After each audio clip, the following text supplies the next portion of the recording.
Huenda hizi nyota 5 zilichorwa hapa kwa lengo la kuwavutia wateja katika hoteli hii, au labda waliozichora walikuwa na ujumbe kwamba wana ndoto angalau siku moja wataweza kufikia kiwango cha kimataifa na kuwa kati ya hoteli bora zaidi duniani. Si siri tena, idadi kubwa ya hoteli humu nchini bado zina safari ndefu ya kufikia kiwango cha kuorodesha katika msanjari wa nyota 5, kwani nyingi zinapewa nyota 3 pekee.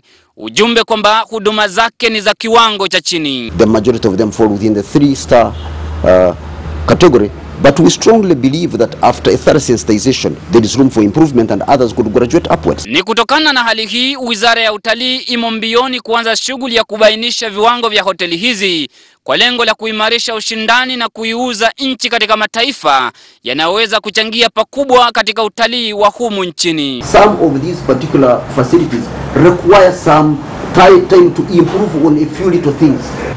They will definitely compete very favorably, and that's why we are working on improving on any shortcomings that we have in the hospitality sector. Wakati wa shughuli hiyo, masuala kadhaa yatazingatiwa ikiwemo usalama hotelini, huduma za maji, umeme, nafasi ya kupakia magari, huduma za dharura, usafi, miongoni mwa mengine. The menu itself, if you are going to look at the menu, what type of menu in terms of compliance with international expected standards, catering for the different categories of people, and then also the capacity of those particular staff to be able to interpret that particular menu.